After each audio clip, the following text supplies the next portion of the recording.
Thanks for joining us at the Clive Barker Podcast, the only podcast dedicated to the imagination of Clive Barker. In episode 359, Jose and Ryan have a quick correction on the Jump Tribe. We talk about where you can get an autographed copy of Clive Barker's Dark Worlds, as well as Hellraiser and Candyman news, plus we dig into some listener questions and community discussion. This episode is sponsored by Don Bertram's Celebrate Imagination. Don Bertram is a longtime friend of Clive and advocate of his art. But Don's unique and inspiring paintings are for sale, and up to 50% of the proceeds go to the Arts and Medicine program at Texas Children's Cancer Center. Click the side banner and follow the link to the Etsy shop to have a look.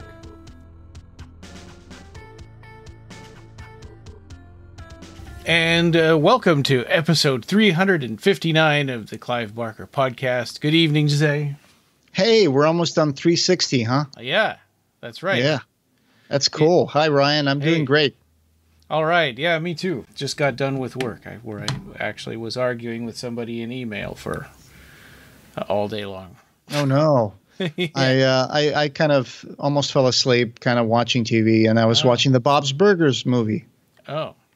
Yeah, with Sarah. So, I don't think I've ever even seen one episode of that show. Oh, it's fun. I mean, I think you would enjoy it if you want to try out. You know, Yeah. I recommend start with the first episode and go from there. See if you like it. Okay. That's where they introduce the family and stuff, and I like them. I love them a lot. I love the show. As good as The Simpsons? Well, it's different. It's a different kind of. There's a little more character development. The characters are a little more believable than The Simpsons. Okay. It's not like. In the beginning, it was like that for The Simpsons, too. Then it became like Homer's hijinks, kind of like a Family Guy with The Simpsons. But yeah, I like Bob's Burgers, so that was a fun movie. All right. Today's episode is a news episode, so I guess we can just jump in, huh? Yeah. We got some news and jump right through the Zeliquar, because I wanted to talk about in our last news episode. You and Joe Manco had talked about the Jump Tribe, and I just wanted to. I wasn't able to be there, but I just wanted to throw in one quick thing about that. I think it was mentioned that they didn't sell well, but the company. Art Asylum had gone out of business before they had a chance to get any of them into stores. So I think the ones that ended up selling were like on eBay, and they were from distributors and warehouses that had these things and didn't know what to do with them. Oh, God. So they never sold at all, huh? Yeah. I think that's what it was. That is so sad that these projects start out with so much promise, and then they just eventually end up dying right as they're about to be delivered into the world. Yeah, and I couldn't believe when you had said like somebody was asking 300 and something for the the Yabu, the Comic-Con exclusive one. That one was always the cheap one you could get for $10. Yes, when there was still like truckloads of that, I guess. Yeah. Well, they're asking for it. Doesn't mean that's what they're going to get for it. There's that big difference. Yeah. So. Well, that's true. Well, when you got that for $10, it was like maybe 15 years ago or something, right? Yeah, and I got two of them. I got one for Joel and one for me, but he didn't want it, so now I have two of them. You're rich. Yeah, that's right. Yeah, but anyway, I've attached in the show notes. I made an article about the Jump Tribe years ago, 2015, I think it was. It's called Collector's Corner Jump Tribe, and I just described what they are and the history behind Art Asylum and Clive making these things. So it's worth checking out if you're interested in learning about the Jump Tribe. Oh, yeah. You're definitely the resident expert in Jump Tribe. You might be one of the biggest Jump Tribe fans in the world. Or Brandy, right? She's also Yama and Taka on Facebook. Yes, and she has tattoos of Jump Tribe, right? So, you might be number 2 then. Okay. Yeah, she had them before I did. She bought them from I think a Japanese store had them advertised, and they said, "Well, how much do you want to pay for them?" And it was like, how much money have you got? And so she paid an ungodly amount of money for those. And I tried to buy them at stores. I found a store called Camelot Books that was advertising them, And I ordered them and they never came. And I called them up and they're like, yeah, we're so sorry. You know, we had these on our website, but they never came in. So we don't have them. Oh. And I think that's pretty much what happened to everybody. And when you start buying them on eBay, it was because they were like in a warehouse somewhere. When Art Asylum got bought out, probably the new company, it was called Diamond something or other. Diamond Select. Yeah, I had them just sitting in a warehouse and didn't know what to do with them. So they just dump them on eBay, I guess. Yeah, or some employee just took them home and started selling them. Who knows? Yeah, right. Exactly. Kunguna. Yeah, I was looking at the article. I was just seeing how much money she paid for a Kunguna. Yeah. No, that was me. That was the first one I bought in first one of the retail ones that I bought. Did you paid $260 for it? That's wow. Yeah, and then later you could get the whole set for less than that. Yeah. Anyway, but yeah, you're probably number 2 fan of yeah, I think so. Jump Tribe all over the world. Maybe there's someone in Japan that we don't know about that might be even bigger. But these were they started out as being little Aberrat creations, right? And then they just became their own thing. Yeah, there were 100 designs for these things, and only 4 of them, made it into packages. Yeah. Well, Subterranean Press announced, like we mentioned before, a few episodes ago, just bringing this back into the zeitgeist, that Subterranean Press is supposed to be working on a release of the stories and the collected, stuff that exists for Jump Tribe. Yeah. With a cover that I think is the cover that might have a bunch of different designs of the Jump Tribe as painted by Clive Barker, right? Yeah, and actually, I think Seraphim asked me about that maybe 4 or 5 years ago, if I could get out my books and scan them for them. If somebody at Seraphim had asked me to do that, and I said, yeah, I could do that, and they didn't like the way I scanned them, or I don't know. They're like, hey, can you do a better job? And then never mind, I found somebody else with them. And, okay, all right, yeah. Well. I didn't have a scanner. I just had my phone, and I was taking pictures with my phone. Ah, that was the thing, probably, yeah. Yeah. But cool. Okay, so we got something to look forward to, and maybe this year, hopefully. Because, I don't know, Subterranean Press announced it in January, but no news from that yet. So the good thing is the project is being developed. So I don't know anything about Jump Tribe. All I know is the stuff that I read from and that you told me over the years. So I'm looking forward if the book comes out and I get to read their little stories. But you said they were kind of little kid stories. Yeah. I mean, they're not young adult or anything. They're for children. I mean, definitely. But they're still neat. I mean, there's some really crazy kind of he just let his imagination go nuts. And I would love to see the paintings printed out in the page that I could look at them.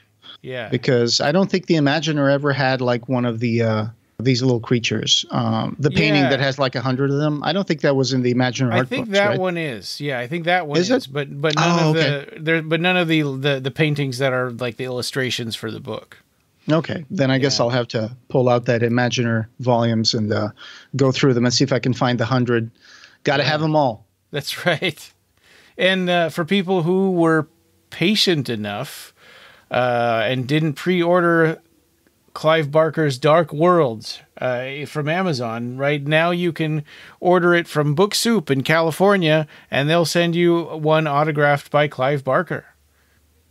They made the book into a soup? Yes. No. They threw it in a pot. Yeah, no, Book Soup is a great bookstore. I've actually been to a signing there because it's the closest bookstore to Clive Barker's house. Oh, that's awesome. Yeah. So I've been the first time I visited Clive's house, it was during they were doing a book signing the next day there. And so I got to meet him up there at the house and then go to the book signing and wait in line to meet him again. So I guess the maestro came down from the hill and signed a few books, huh? Yeah, that was awesome. For Aberrat 3. That's awesome. Yeah. Signed books will ship on Tuesday, October 18, when the book goes on sale. They're asking to wait 1 to 2 weeks for domestic delivery, 2 to 4 weeks for international. And it's $50, right? Yeah. The one kind of rub about this is, of course, when people were asking, hey, could we get an autographed version of this from the Clive Barker archive, we're thinking like signed by Phil and Sarah, who are the authors, right? Mm-hmm. I mean, everybody wants Clive Barker's signatures. I know I've dedicated a large part of my life to getting Clive Barker's autographs, so I love that. But I also think if we can figure out a way to get them signed by Phil and Sarah, that would be terrific. Hey, you never know. You can ask them. You can always email them. Well, and actually, we're in a position that we can actually ask them that personally. But I understand what you're saying. Some people on Facebook, they were on this announcement, were actually asking, "Hey, what about a version signed by Phil and Sarah?" And they said, maybe the stars will be aligned, or that to me about that, because I in our BarkerCast account, I had brought that up. That would be terrific. Yeah. I really love the work that they do, and I'm happy that I have a couple of little books that were signed by them or have a dedication for me and stuff. So that's always a pleasure to have, because Phil and Sarah are really great. Yeah, and they're humble. I think that even when you order books directly from them, they don't think to sign them because they don't think like people would want that, but we do.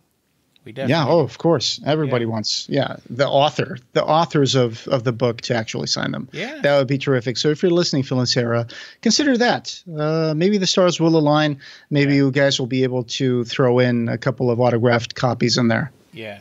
I think we've talked about this story before because it's not the first time this has popped up. Because of the upcoming Hellraiser film, clickbait articles about Hellraiser are going to start popping up everywhere. And I saw just 3 of them in one day from 3 different sources that were all about, like, what order should you watch the Hellraiser movies in? Oh, boy. Yeah. You're not going to know what's going on if you don't watch Hellraiser 6 or whatever. So we mentioned one of these articles before, I think, right? I remember doing that a few weeks ago with you. Where they were talking about how to watch the Hellraiser movies chronologically. That's what I mean. Yeah, but it was even a different one from these 3 that I found. Sure. Yeah. And so the ones that I found recently were from Screen Rant and Webringnet and Somag News. And the Webringnet, I didn't put a link on it because it was I was afraid it was going to give viruses to my computer. It was so bad with pop-ups, and it redirected me to some other blog about something else. So you realize that looking at the articles, they're the same article, right? What? Oh, yeah. Just printed. Yeah, exactly. They just reprinted the same text.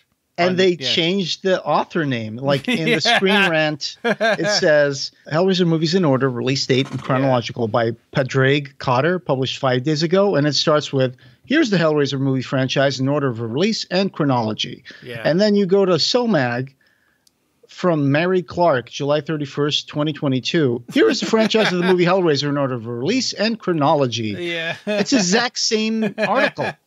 What gives? Yeah. It's clickbait. It's total clickbait. And that Webringnet, man, that was just awful. I wouldn't want to subject anybody to looking at that one. So don't. But yeah, it brings up an interesting question. If anybody out there thinks, oh no, I better get caught up on my Hellraiser movies, don't feel like you have to do that. Yeah. Oh my God. I'm looking at the Somag one. They list Hellraiser Judgment. They call it Hellraiser Justice 2018. That's not even right. Oh my God. Yeah. That's crazy. What a crappy article. Yeah. Oh my God.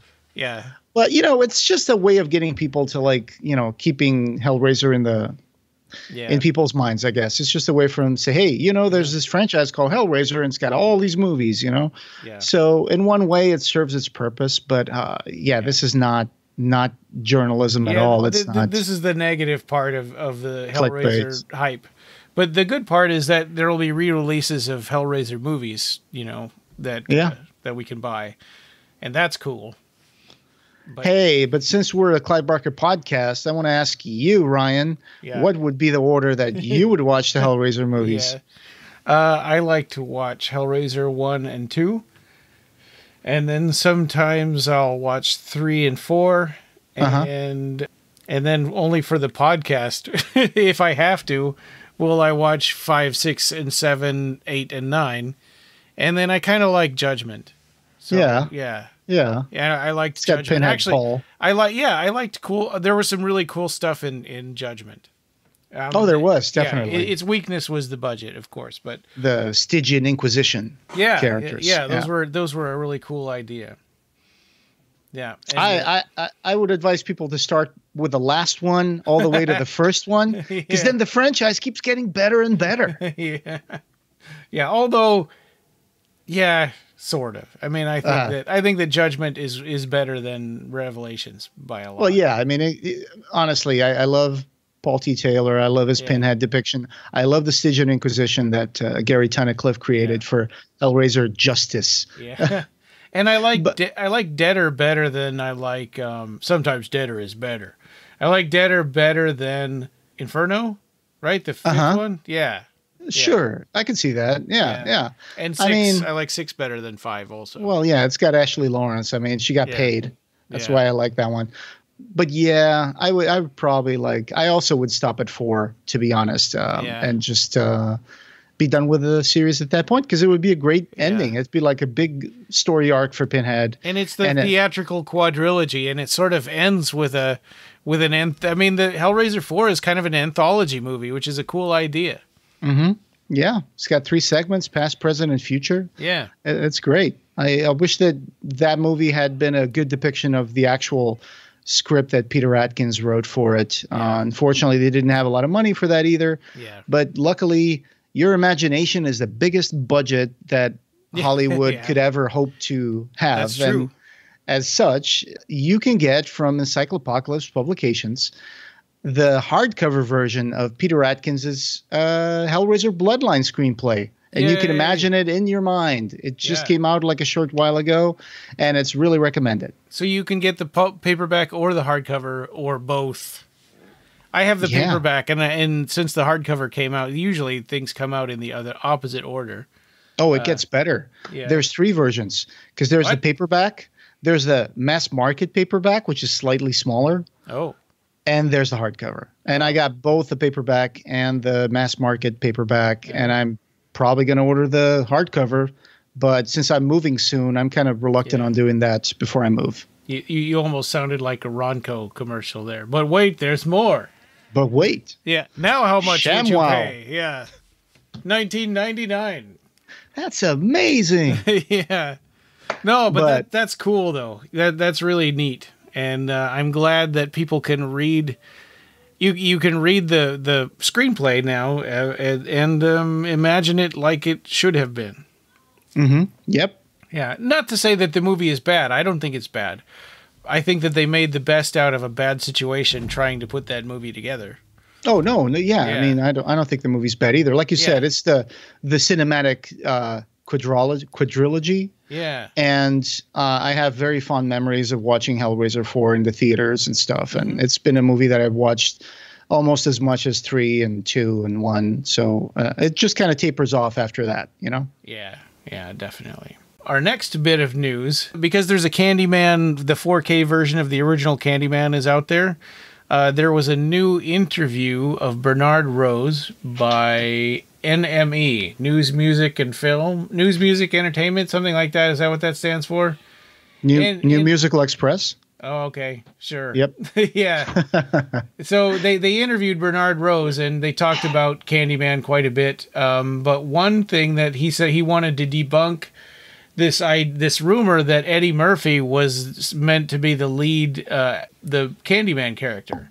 I was like, what? Never heard of that. He said, no, that never happened, and we never even thought of that. Okay, so I need to put a little bit of setup on this, because when you told me that, I was like, what? Eddie Murphy? And I think I remember that briefly coming up in one of those episodes we talked about Candyman. Yeah. And then I Googled it before we started recording this episode, and I looked up Eddie Murphy Candyman. Yeah. And, of course, what came up is Screen Rant. And it says, Eddie Murphy as Candyman nearly happened. Why he didn't get the role. Yeah. And this came out in January of 2020. And check this out. I mean, he sets this up in such a fabricated way.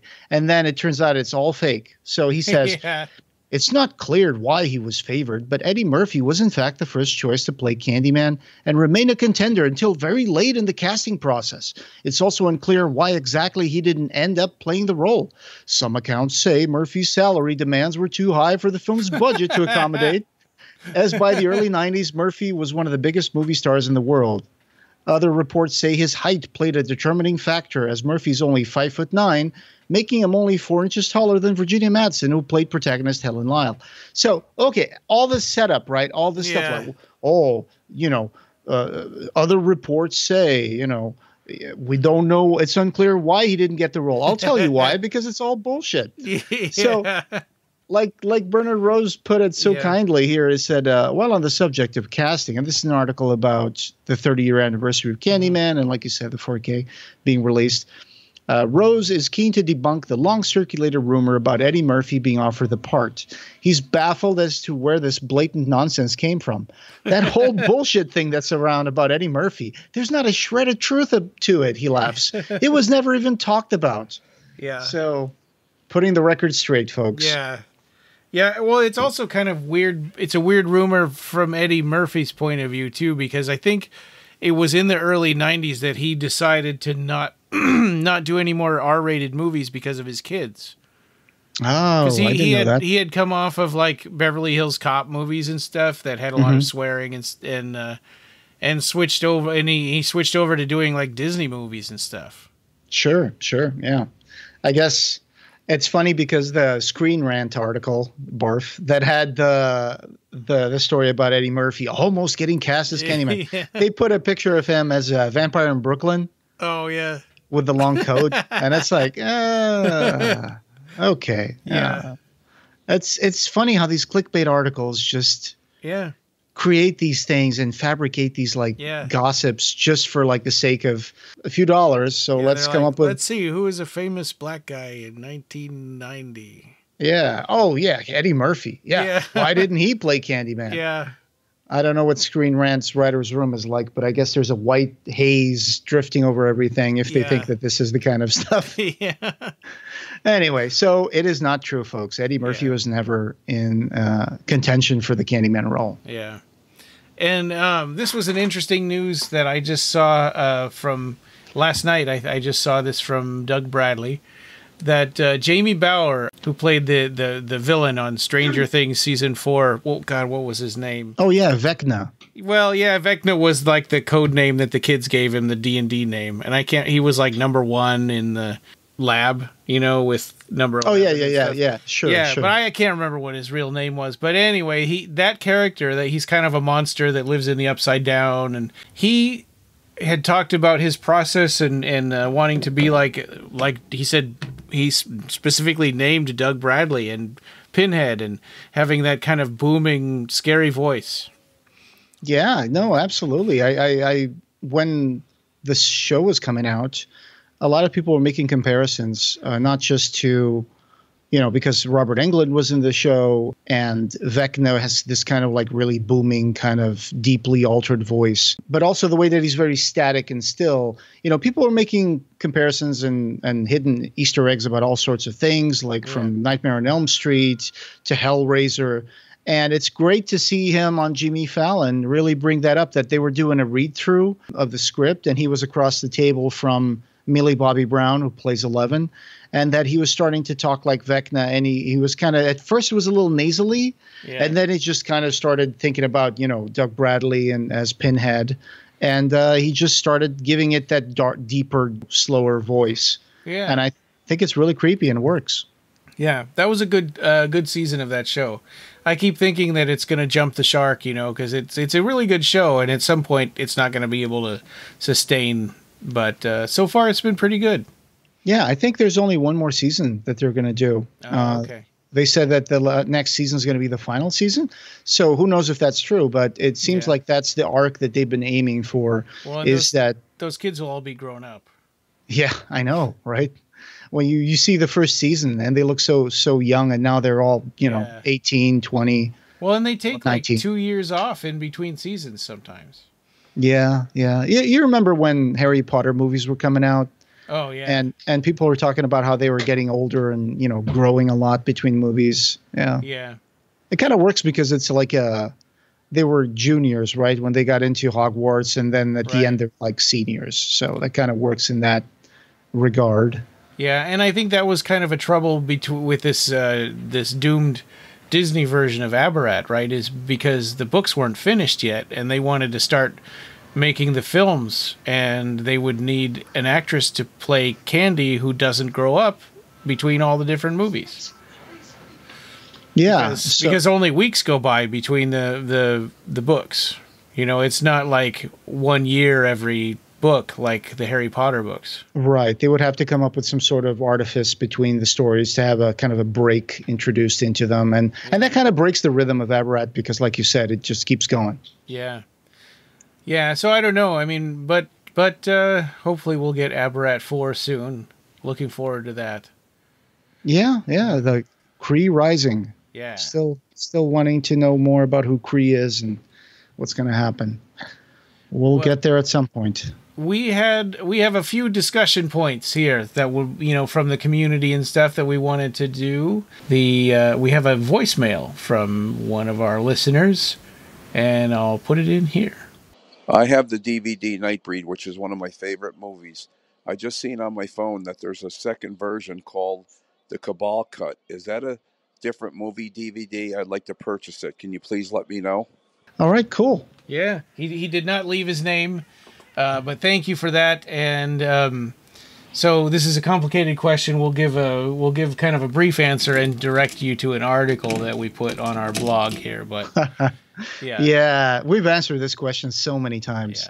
Yeah. But it's always great to be able to direct people and enlighten them a little bit about what happened to the movie Nightbreed. Yeah. So there's the theatrical cut, and that's the one you're talking about, which was on VHS and Laserdisc, and then later on Warner Brothers DVD, and then later there was the Cabal cut, right? That was put together with VHS footage, and it was screened around the world at festivals and right. Which came about because they found some dailies VHS tapes that had footage that was never put into the movie. Yeah. And then people started thinking about, hey, why don't we try cutting this into a different version of Nightbreed? But like you said, it was VHS footage, and it was kind of nasty and you know, a copy of a copy. And so there was a whole movement, right, called Occupy Midian, where we were trying to get the Morgan Creek to agree to putting out a director's cut of the movie, because Clive Barker had always said over the years that there had been like the version he wanted would have another 25 minutes or so. Yeah. And if I can't get that footage one day, I'll just make it up with hand puppets. Yeah. And of course, it was Russell Charrington and Jimmy Johnson who had put the Cabal cut together that had screened all over the world. And from that, there was a demand for a retail release of an extended version of Nightbreed, and Shout Factory kind of answered the call, and I think Michael Plumides had put together Shout Factory with Clive and Morgan Creek. Yeah, he was executive producer of the director's cut. Yeah, and so it became the Nightbreed director's cut, and that's the retail version that you can buy most commonly right now on Blu-ray. There's a Blu-ray DVD set. Yeah, from Shout. Yeah, from Shout Factory. That's the most common one you can get. Arrow has one in Europe also. And there was a Cabal cut as well. There was that was put out by Seraphim, which is Clive Barker's company. There was a 2017 Cabal cut limited to only 1,000 copies. And that's kind of like the penultimate version of the Cabal cut, like with the actual found footage spliced in there. You kind of hit that microphone to give it that dramatic sorry, sound. I bumped my microphone with my hands. I was gesticulating. You're gesticulating on the whole thing because you love this stuff. There's an article that you wrote that we're going to put in the show notes. If you go to the blog post and scroll down, you'll see a link for what's it called? All the Nightbreed versions explained, right? Yeah, all the versions of Nightbreed explained, and it goes through that. It even kind of separates out the different versions of the Cabal cut that were screened at different places. You know, because as they got fan feedback along the way, even that version got re-edited along the way too. Yeah. So just to reiterate and just to answer his question properly, I don't think there is a Cabal Cut Blu-ray available right now to purchase unless you go to eBay and try to find a copy. What you can get, though, is the director's cut, which was the extended cut that Clive Barker signed on and was released in 2013, I want to say, by Shout Factory. And in a lot of places, that one's available to stream. But it's hard to tell when you're looking at a streaming platform whether it's going to be the theatrical or the director's cut until you start watching it. That, you know, because they all just say Nightbreed, and they don't explain that on the streaming platforms. Right. So the theatrical cut that most people have seen and that came out in 1990, it's like 91 minutes or something, and then the director's cut is almost 2 hours, right? Yeah. You know, I think the theatrical cut is 1 hour and 40 minutes. Okay, 1 hour and 40 minutes, and then the director's cut is 120 minutes or something like that. Yeah. So and quite a bit different. You know, because it even replaces some scenes with new stuff.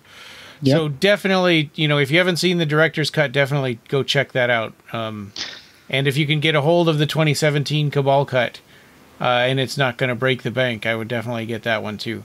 Sure. And you can also find people talking about that and maybe even putting up their own copies on the internet in all the dingy, darky web places that you can find. So there's that. And you and I got to do an audio commentary on that Blu-ray. Yeah, we did. There was two commentary tracks. One was by the editors, Russell Charrington and Jimmy Johnson, who, like you said, were the creators or the first people who got to scan the footage from the VHS, and they put it into a larger extended cut of the movie called the Cabal Cut. Yeah. And then the other track was from you and me, talking about cool trivia and stuff and Occupy MIDI and how we helped make a petition that came up with tens of thousands of signatures. Yeah. And that was cool. Yeah, Occupy Midian was a huge part of our lives and of this podcast. You know, this was the whole first 2 years of our podcast were pretty well dedicated to Occupy Midian. Yes, and now I almost done with talking about Nightbreed. Yeah, just a little bit more, I guess. Yeah. Yes, yeah. But hey, thanks for the voicemail, and I hope that we didn't confuse you too much. Go check out that article, all the versions of Nightbreed explained. It's on the show notes on our blog post. Yeah. And we have one more discussion point from David on the Clive Barker listeners group on the Facebook. We've got a private Facebook group for our listeners. So if you haven't joined that, join it.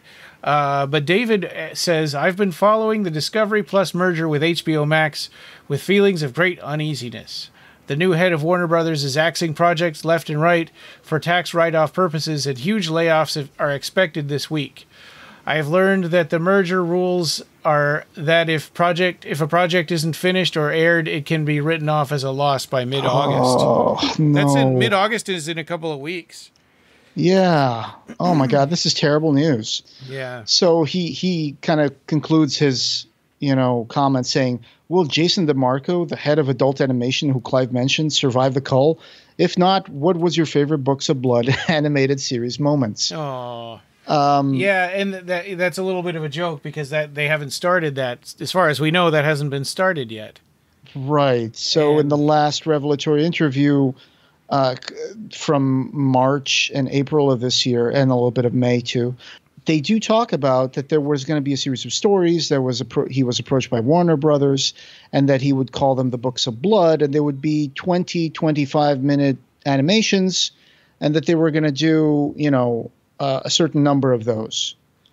And if it's true that if a project is not being worked on or aired, that they're going to axe it because of the merger that David mentioned, that could be terrible news for this project. If they pull the Books of Blood animated series, and if they pull the Hellraiser TV series, the HBO one that nobody's been talking about for months, if those two things go away, I'm gonna take my money away from HBO Max, and they're never gonna see me again. Yeah, I think that's a solid approach to voting with your wallet when it comes to studios axing projects that people want to they get excited. They sign up for these platforms thinking, okay, pretty soon I'm going to be watching this on this platform. And then it's like, no, we're just going to cancel that, or we're just going to make one season and cancel it. And then it just becomes that thing that you're like, okay, great. Now what am I going to watch in this thing? Really don't have any interest. So when that happens, I think it's fair for you to say that you're going to vote with your wallet. Hopefully this will survive the call, because I've seen, as a Clive Barker fan, and you as well, you've seen so many projects being announced over the years, and that it's going to come out and it's going to be great. And this movie is going to be written, and there's like a whole bunch of drafts of this screenplay that's going to be produced. And then it all falls down, right? And it's just so frustrating. So absolutely like mind-boggling crazy. There's also still his project with Mick Garris, the London, but maybe they didn't say the name. Was it London Voodoo or something? Hang on. That was the name of the first episode. That was the name of the first episode, right? Yeah, okay. But I don't think that we know the name of the series. But there's still that, and that was with that wasn't with HBO Max. That was with Shudder. So maybe my money will go there instead of HBO Max. So don't let us down, HBO Max, if you're listening, because I know that everybody that works at HBO Max is an avid listener of our podcast.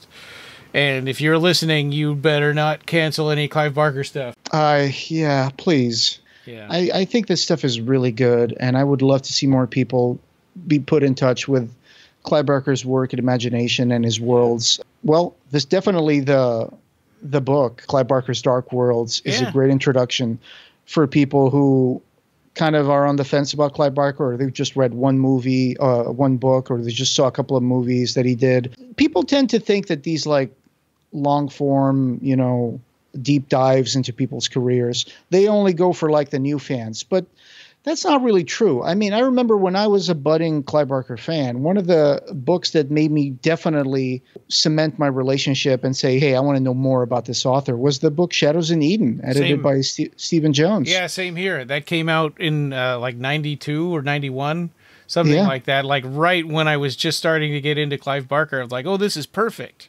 Yeah. Now I can learn everything I can, instead of just the little blurbs that you see on the backs of the dust jackets. Exactly. There were interviews, there were nonfiction essays, and lots of doodles by Clive Barker. Yeah. And I really thought like, oh, this guy, is really interesting, and he's also a great artist. And at that point I knew, probably Hellraiser 1 and 2 and Nightbreed, and I had read some comic adaptations of Clive Barker's work. And I had just read like one book of his, which I think was Cabal. And so that really cemented my relationship, and decided that I wanted to get deeper into Clive Barker's Dark Worlds. So me too. Yeah, so that's one of the things that the Dark Worlds book hopefully will also guide people into dedicating themselves a little further into doing a deep dive into Clive's art. But one quick thing about going back to this HBO Max thing. There are two parallel Hellraiser projects that were announced right about the same time, right? There's the Hulu Hellraiser movie and the HBO Hellraiser TV series. The Hulu Hellraiser movie, while they've been cagey and they've been keeping stuff secret, we've been getting steady updates on that, and we know that they've finished filming. There's probably going to be a trailer pretty soon. We know that it's going to come out on Halloween. And then there's the HBO one, which is like, we haven't heard squat about that ever since it was first announced. Yeah, it's been very, very secretive, and or else it's in development hell, or it's going away. If I can like hazard a guess, if I could speculate without people thinking, oh, he knows something. I don't know anything, but if I speculated on something, it would be probably they're trying to see how the Hulu movie is going to do. I don't know how much pre-production they're doing on that particular HBO project. If what David is saying here, if that's a concern, then they probably should just hurry up and get it done, Right, because that was going to be the HBO was the one that had Clive Barker attached to it from the beginning, right? Yeah. So that was the one that they were saying, we're going to do a TV show. It's going to be great. Yeah. And this would not be the first time that some new guy took over a studio and screwed up a project of Clive's. Yeah, unfortunately, that does tend to happen. It's not necessarily a personal thing. It's just like David was saying, like someone comes in and they decide to shake up the schedule and, shake up what projects are being produced. And if this isn't in a state that we can like finish it, let's just axe it and call it a tax loss. Yeah. So keeping my fingers crossed here, hoping for the best. Well, and David had said in a later comment, like, the cool creative stuff that they put a lot of big budget into is the whole reason he watches HBO Max stuff. And he's totally right. That's what we want, That Dune movie was amazing. And he brought up, like, I hope Dune 2 is still going to come out. Sure. No, yeah, I think that's a good likelihood that it will. But yeah, it's amazing, right? That they weren't sure, if this movie doesn't do very well, and we were coming out of the pandemic thing, with the cinemas and stuff, and they were like, yeah, we might have to wait and see if we're going to do the second parter. It's like, what are you guys talking about? Yeah. It's like, you can't just do half of the book and not continue. Well, but and if the movie doesn't do very well, it might just be because it's on Hulu. I mean, that's not a fair gauge. Yeah, because streaming platforms do tend to keep all that information a secret. How many people have seen the movie, how much money they're making. They do tend to be less transparent about that stuff. You have to use more external kind of factors like, hey, are they how much are people talking about it? Are they talking about putting out a physical release of the movie? Right, like they did with like Netflix did with Stranger Things, for example. Yeah. I don't know, man. I guess we'll see. But yeah, I agree with you. The fact that we have not heard a lot about the HBO TV Hellraiser series makes me very concerned. Hopefully, they're just keeping it under wraps because there are two opposing projects. But like you said, the Hulu one, we saw casting information. We saw pictures of the production. We saw a picture of the box, who's going to be the new Pinhead. And, a lot of information coming out steadily. And for the HBO, crickets, Exactly. But on a more positive note, I want to put a call out. For our listeners out there, if any of you are like D&D players and you might want to join our Jericho game, we're looking for one more player.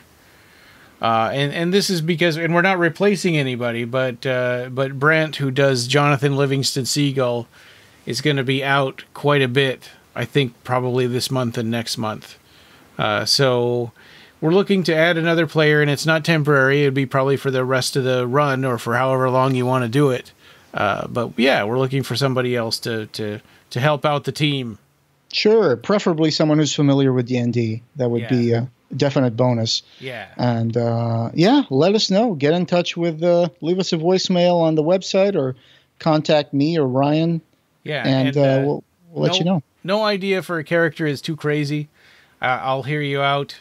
The main thing I want to avoid, though, is we're not doing characters that already exist. So you can't say I want to be Harry D'Amour or Pinhead or Peliquin or something. You could be a Cenobite, or you could be a Qualm, or you could be a detective, but you can't be any of those people. A supernatural detective? Yeah, maybe. Okay. Yeah. And you can't bring characters from other universes into this. Yeah, exactly. So you can't say I'm Wolverine. Yeah. No, you're not. Yeah, listen. Watch or listen to some of our episodes and see what you think of it, and if you'd want to join in. We basically kind of take a stance that everything that's happened in a Clive Barker book is real and it's present day, and the Imagica is open. And the Jericho organization, from the video game, they guard the breaches and make sure that people aren't coming in and out and spreading chaos throughout the Fifth Dominion. It's a lot of fun. I love doing the show. Yeah. Yeah, I have fun too. I got super inspired and started writing a whole ton for our next ones. Oh, looking forward to that. I've been enjoying your campaign a lot. So, well, thank you. Yeah. Yeah. So coming next, we're working out Jericho Squad 77. We're still trying to figure out the day for that because that's always been our trickiest thing. The more people we have, the harder it is to schedule, Zoom meetings where we're all available. Yeah. We have an interview coming up next. Actually, it'll be the next week after this one. And so that will be pretty cool. Is it okay? Do you think it's okay for us to say who it is? I mean, it's confirmed. Sure. Yeah. So yeah, the next person who we tapped for an interview, and thanks to Ian Swanson, our collaborator, is James Kay of Transmission Atelier. He was the guy who assisted with the Imaginer series books. He was, if I recall correctly, and I'm sure he'll explain better what his job was, but it was to photograph and color correct the images for each painting to be put in the book. And you and I got to see him scanning Modern Motley.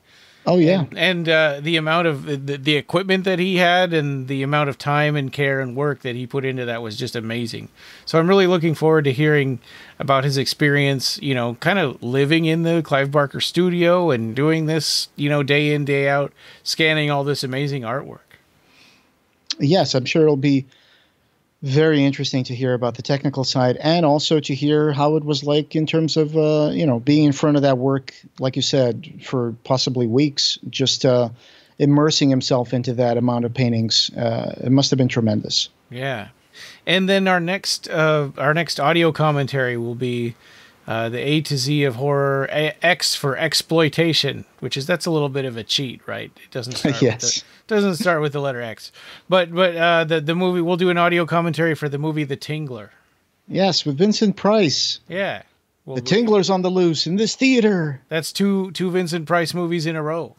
Yeah. You could do a double bill and listen to us talk our way through The Mask of the Red Death, which came out last week, and The Tingler, who's going to be coming up next as well. Yeah, and then we could play all the songs that have him introducing them, like The Black Widow for Alice Cooper and Thriller, Michael Jackson's Thriller. And I'm sure there's lots more. We're not really going to do that though, because Spotify would destroy us. If we did that. But I just love the Thriller and Vincent Price's introduction or outro for the song. It's just amazing. I just love it so much. Yeah. Super cool. So darkness falls across the land.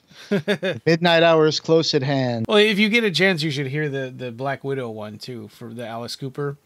Okay. He's like a tour guide in a museum, and he says, "At last, arachnid of the spider, our finest collection." He said, "If I may put forth a bit of personal philosophy, I feel that man has ruled this world as a stumbling, demented child king long enough. And as his empire crumbles, my precious Black Widow shall rise as his most fitting successor." And this podcast, having no beginning, will have no end. Thank you for joining us, and we hope you have subscribed. You can find the Clive Barker Podcast wherever you find audio. Show notes for this episode, as well as news and reviews, can be found at our website at www.clivebarkercast.com. The Clive Barker Podcast, or BarkerCast, is an independent editorial podcast and blog that is not affiliated with or under contract by Clive Barker or Seraphim Inc. This is a labor of love by the fans for the fans. Watch for our annual Kickstarter fundraisers to get some cool stuff, and you can buy t-shirts on our TeePublic store. Go to teepublic.com and search for BarkerCast.